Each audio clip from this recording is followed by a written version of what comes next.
Green Bay Packers OTAs start today, and there is media availability tomorrow and also on Tuesday. So in today's video, I wanted to go over the important things to watch for in these voluntary organized team activities throughout this week and next week. Again, only 2 of the practices will be open to the media. So those are really the only 2 practices. We'll get some insight, video clips, news, and all of that in terms of what is going on during practice. Then, of course, the Packers have mandatory minicamp soon after the finish of OTAs on June 10th through the 12th. There are a lot of important things to look out for during OTAs, mandatory minicamp, and then, of course, as we get into training camp in late July regarding this Packers roster. Guys, if you want to stay in the loop with everything Green Bay Packers, I'll be posting OTA highlights as well as an OTA recap during tomorrow's practice, which again is open to the media. And then, of course, Tuesday's practice, which is the second practice during OTAs, open to the media. So if you don't want to miss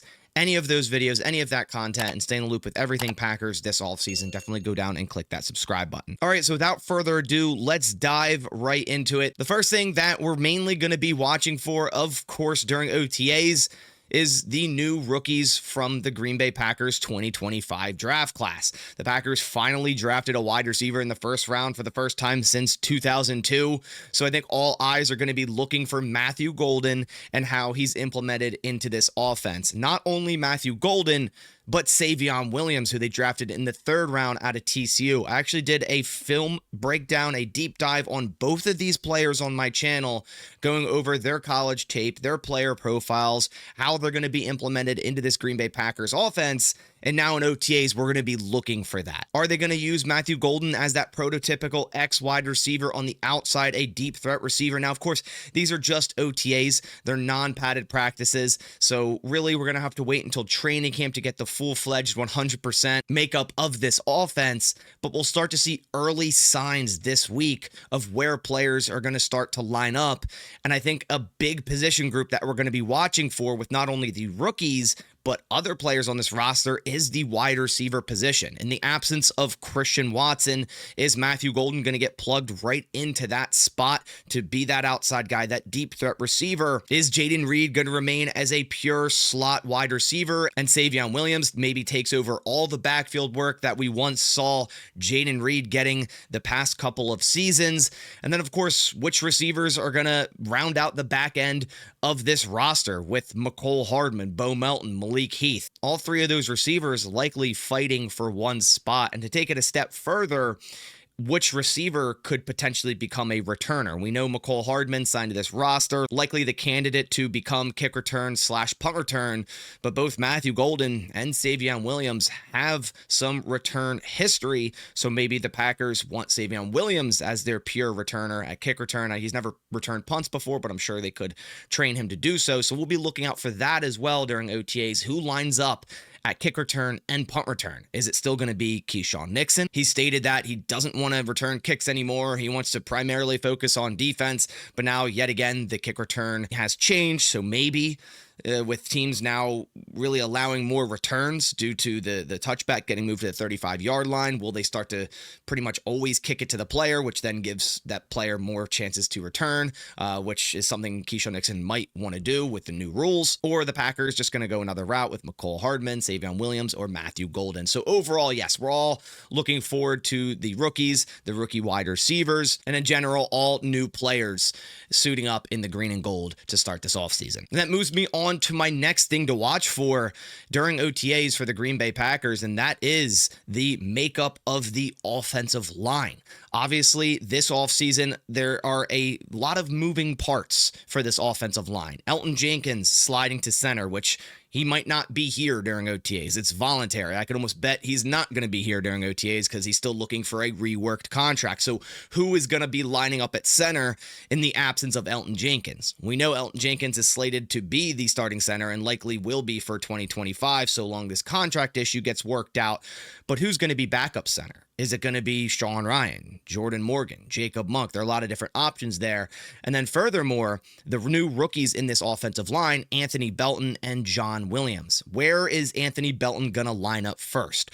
I think that the Packers view him as a starting guard on this offensive line. They signed Aaron Banks. Anthony Belton, very similar type of lineman to Aaron Banks, more of a mauler, power mover on the offensive line. And I think that's the route the Packers want to go. Down the line is, hey, Aaron Banks at left guard, Anthony Belton at right guard, and that might not happen year one, but that's their outlook at that, and Jordan Morgan, the future at left tackle. So OTAs are going to be great to watch the lineup of this offensive line. Is Jordan Morgan mainly going to be getting some left tackle reps, swapping in and out with Rasheed Walker? Is Anthony Belton going to see any tackle reps, or is he going to be primarily at guard? Who's backup center? We know right tackle's locked down with Zach Tom. Left guard's going to be Aaron Banks, but then there's a lot of other players and moving parts like Sean Ryan, Jordan Morgan, John Williams, Anthony Belton, even Rasheed Walker there that we're going to be looking out for. The next thing that I'm going to be watching for in OTAs is how defensive backs are used. The Packers added Nate Hobbs this offseason, who played a lot of nickel cornerback for the Las Vegas Raiders, but also played some boundary. We know Javon Bullard, drafted as a safety, played a lot of nickel last year for the Packers defense.